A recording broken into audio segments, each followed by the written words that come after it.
Hey you guys, it's Katya with Hindustan Astrology here, and in this video we are going to go over the month of November 2025 Vedic sidereal forecast. Okay, now this month we have a lot going on. There's a lot of things shifting. Several planets are going into Scorpio. We have Mercury going retrograde. We have Jupiter going retrograde. And we have Saturn going direct. So this is going to be, a very intense month of change. So without further ado, let's get started on our presentation. Okay, so here we have the beginning of our presentation, and I decided to put a picture of Radha. She is the co-ruler of Anuradha with Mitra, and our new moon this month is in Anuradha. All right, now remember, these are the most major events that are happening for the month. I do daily predictions on my blog, on my website, hindustanastrology.com. I just make it from the moon's perspective and it's generalized for everybody. So only the major transits do I do it through the 12 signs, but that will be on my blog. So head on over to hindustanastrology.com and don't forget to sign up for my free newsletter where you will once a month get all of this information and more. So our first major transit that's starting is happening November 2nd until November 27th. We have Venus entering Libra. Yes, she is exalted, and it's her Mula Trikona sign, meaning it's her absolute best placement.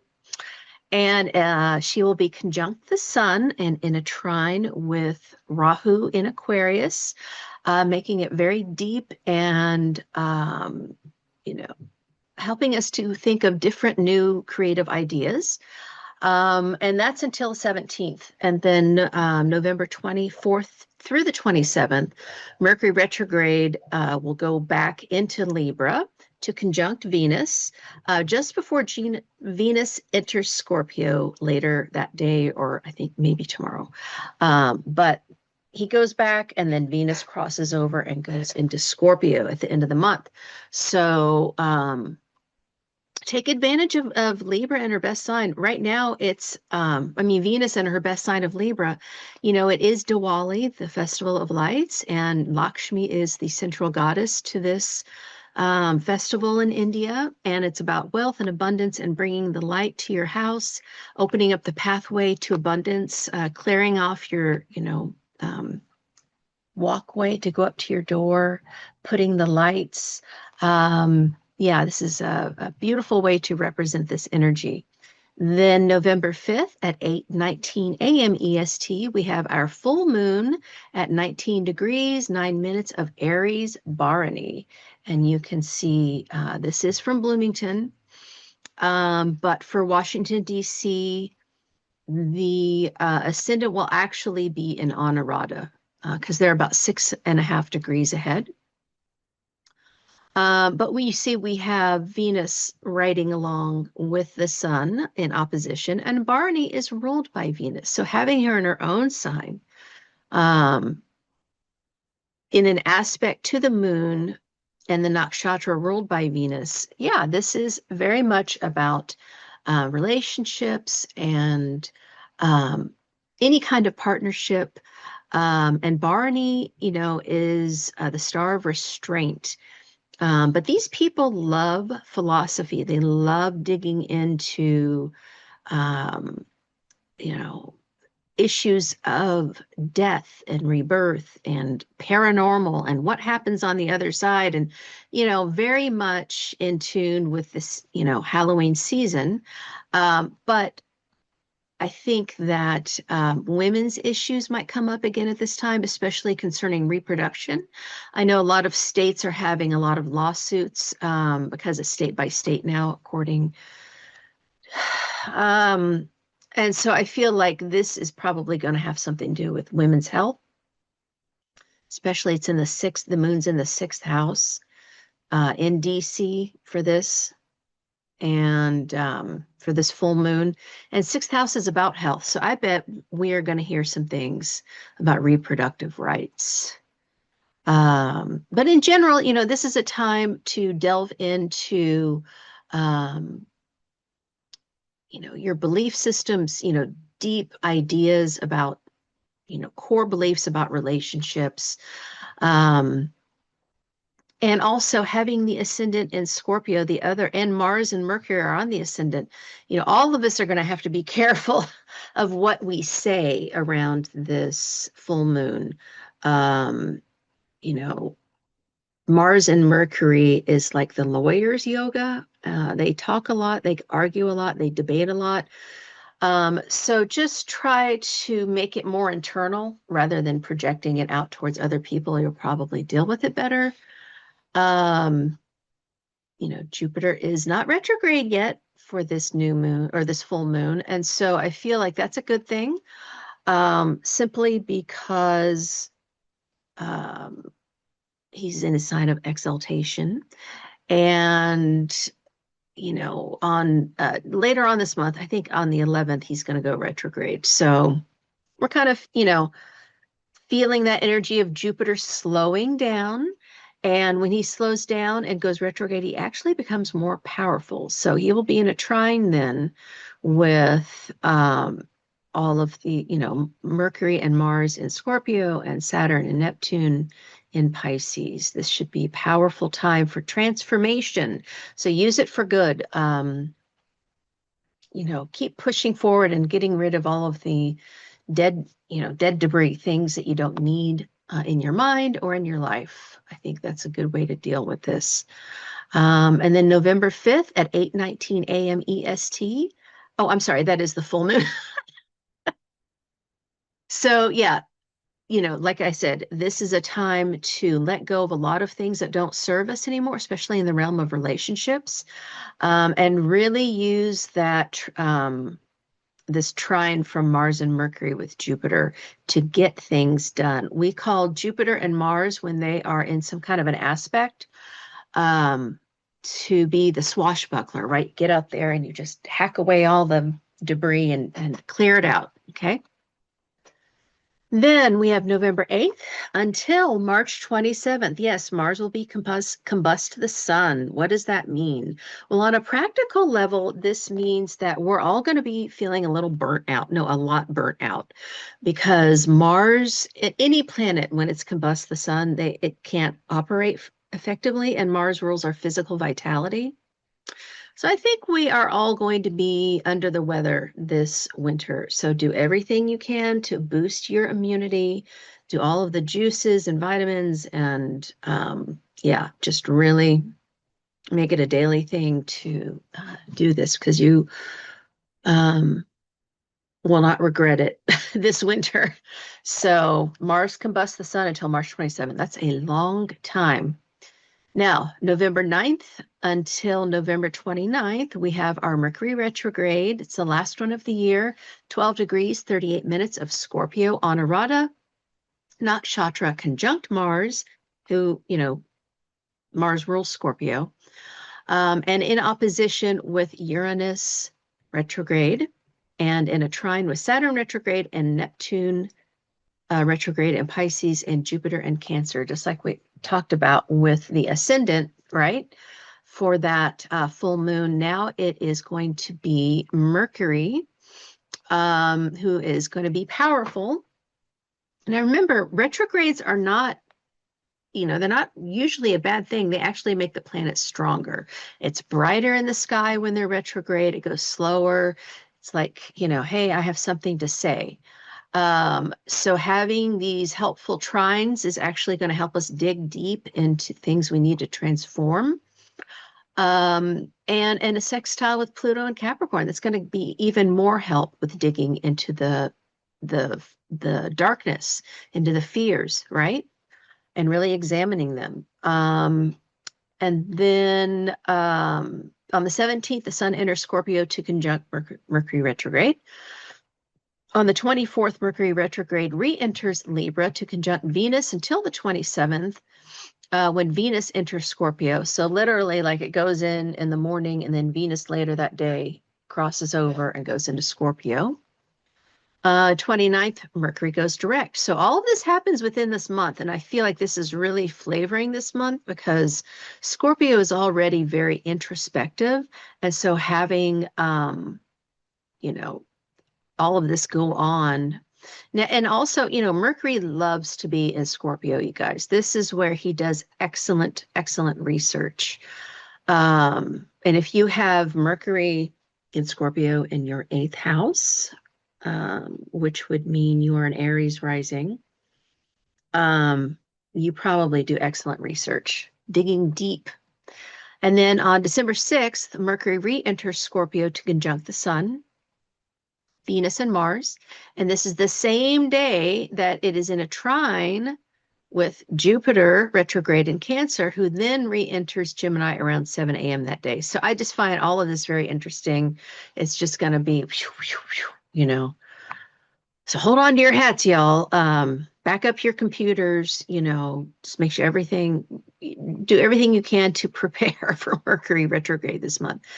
Then on the 11th at 11:42 a.m. EST, Jupiter goes retrograde at 56 minutes of Cancer, where he's exalted in Punarvasu, the star of renewal, in opposition to Pluto in Capricorn and in a trine with Mercury retrograde and Mars in Scorpio and the rest in Pisces. So again, all of this is a very powerful time. And it's happening on 11/11, right? So we've all gotten a taste of what it feels like to have Jupiter in Cancer. And so just know that, December 8th, he's going to go back into Gemini and he will stay there until June 1st of next year. So just remember, this winter really is a time to get rid of things we don't need anymore, whether it be material things, psychological things, spiritual things, whatever. This is a time to deep transform, especially your ideas, because Jupiter being in Gemini is, all about the mind, right? Jupiter can get a little scattered in Gemini, so just pull it together. Make sure you're journaling and, doing the things you need to do to, just it's like when you see things written on paper that you've put in your mind, it really helps to decide if, it's something real or something that, doesn't seem real. So this is a great time to dream. Okay, dream big. I would say that's a great way to use Jupiter and Gemini. New ideas, dreaming up new ideas. And so, yeah, it's, until June 1st, we're going to be doing this, okay? So we have that all here. December 6th, he re-enters Gemini in a trine with Rahu and Aquarius, kind of pushing along the transformation. And then March 10th, he goes direct, and then June 1st goes back into Cancer. Now, November 16th at 3:08 a.m. EST, we have the Sun entering Scorpio, which will now be conjunct Mercury retrograde and Mars, and in an opposition to Uranus retrograde in Taurus. Mars is combust the Sun until March 27th. So like I said, physical burnout. Be careful you're not arguing with people. Don't get overheated. Take a bath, back off a little bit. That's really, calm yourself down because Mars can't function well when he's combust. And then November 24th, like we said, Mercury goes back into Libra to conjunct Venus. And then Venus goes into Scorpio on the 27th to conjunct Sun and Mars. Same day, Mercury goes, December 7th, Mercury re-enters Scorpio. Okay. December 8th, Mars moves into Sagittarius and Jupiter re-enters Gemini, which is going to put Mars and Jupiter in an opposition. Again, this is an even stronger swashbuckler kind of energy. Okay. because an opposition is like a conjunction. So Mars in Sag and Jupiter in Gemini, wow, really some, I think, new ideas in technology, especially technology surrounding religion. Did you know there are like robots out there? I saw it on Ancient Aliens last week and I was like, oh my God. And I will say something about that. I know people are really afraid about AI and what it's going to do to jobs. And yeah, it is taking away some jobs. But if you are a therapist or like me, I'm an astrologer, I work as a tarot reader, as a psychic, Reiki, nothing can take the place of in-person healing and in-person therapy. I think AI is great as a companion, but it makes a lot of mistakes. It does a lot of hallucinations. So you really kind of got to take it with a grain of salt. Talking to somebody else will never go out of fashion. So I just want to say that if people are concerned, um, there are ways we got to use AI to integrate to help our jobs instead of take them away, right? But it's also shifting people's focus. A lot of jobs that can be done by AI should be done because then it makes more room for people to, develop new businesses, right? Do something that is not a 9 to 5, but something that puts you more in control. It's just hard to shift. But Mars and Sag, I will say when Mars goes into Purva Ashada and well, see, here's the thing. Jupiter is not going to leave Punarvasu. It's not going to go back into Ardra. So I don't think it's going to be that terrible as far as tragedies. If Jupiter had gone back into Ardra and Mars was in Purva Ashada, yeah, that would have been more destructive. But I think this is more about hope for the future. Using technology to help our belief systems. I think this is it's going to be interesting what comes out in the news. And then December 16th, Sun leaves Scorpio and enters Sagittarius to conjunct Mars again. So they're doing this dance all the way till March 27th. And then on the 20th at 1:47 a.m. EST, we have our new moon at 3 degrees, 58 minutes of Scorpio Anurata, the star of success. And yes, this is my favorite. This is my favorite nakshatra. So why is that? Well, they are successful after having a lot of difficulties, and that brings humility to them. They're not cocky or arrogant. Honorata people understand what it means to struggle, and so they love to help other people who have struggled. But they don't really get taken advantage of the way that Uttara Falguni does. I feel like Honorata has very good boundaries. They observe, very Scorpio. But let's take a look at this new moon. So our ascendant will actually be in DC, will actually be Virgo. So that puts this new moon in the third house of communications.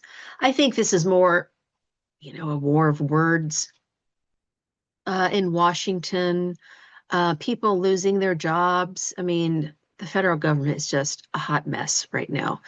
And for the US birth chart, we have a Sagittarius ascendant that puts K2 in Leo in the 10th house. So the United States is losing a lot of leaders, losing a lot of people in the government, and it is not pretty. But,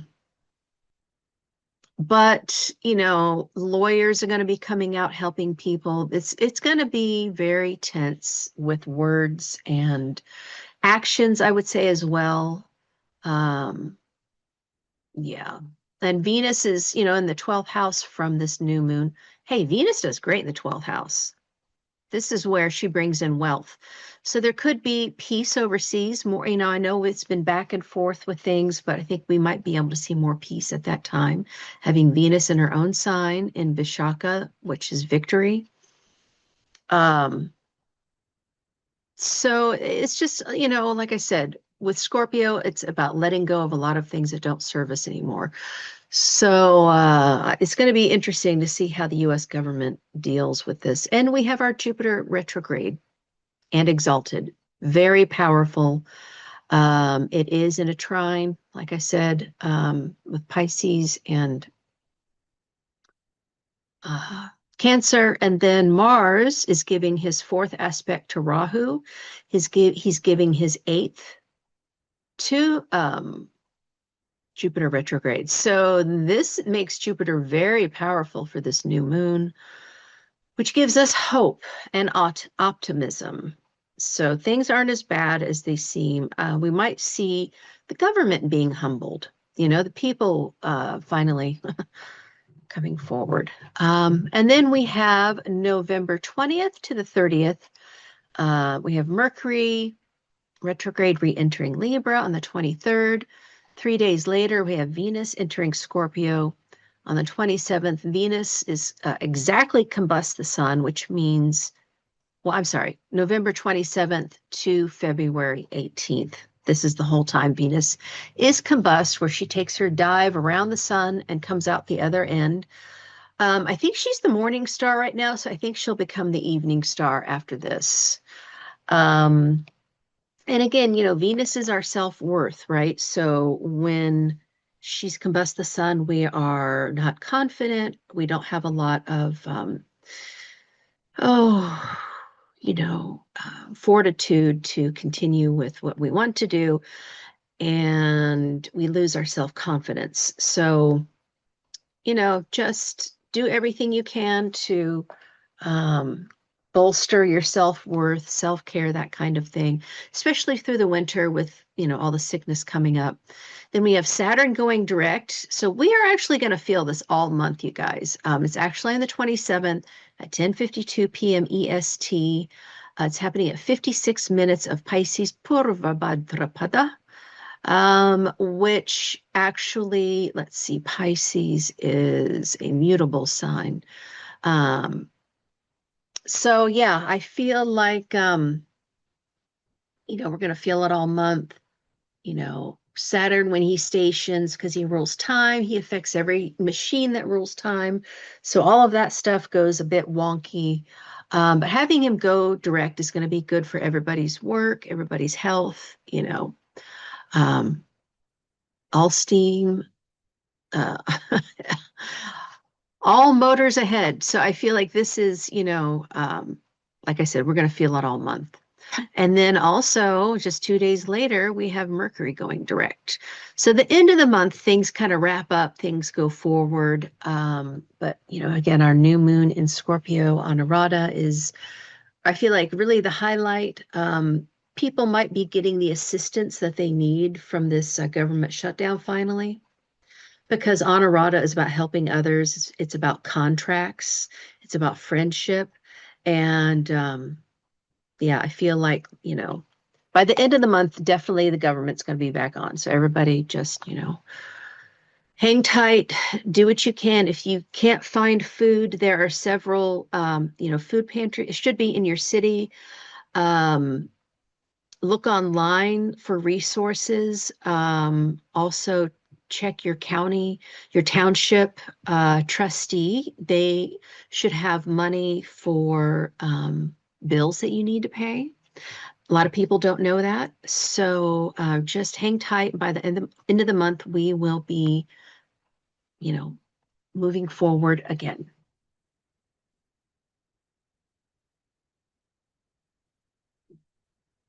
All right, you guys. So that is the Vedic astrology portion of this forecast. Now we're going to go into tarot.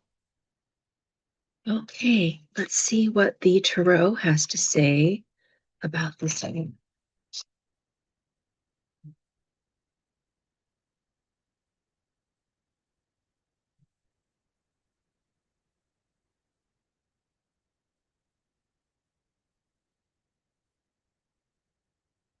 All right.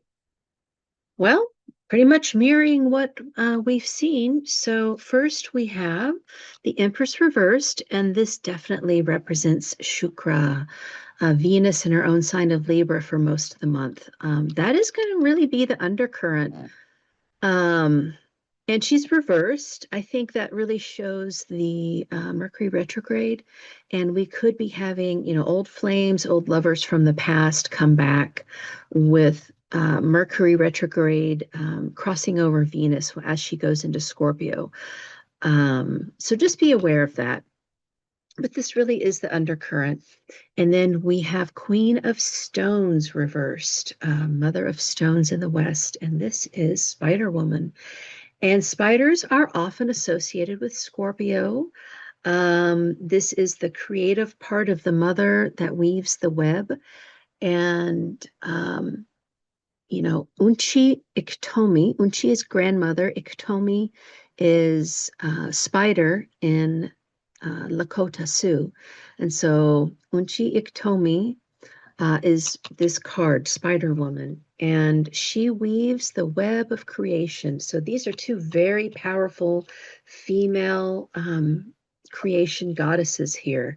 And so as we are creating, we're also, as I said, letting go, and the Scorpio deep transformation is happening all month. And a lot of what we're letting go of is disappointments from the past. So these old lovers may need to come in to let them go.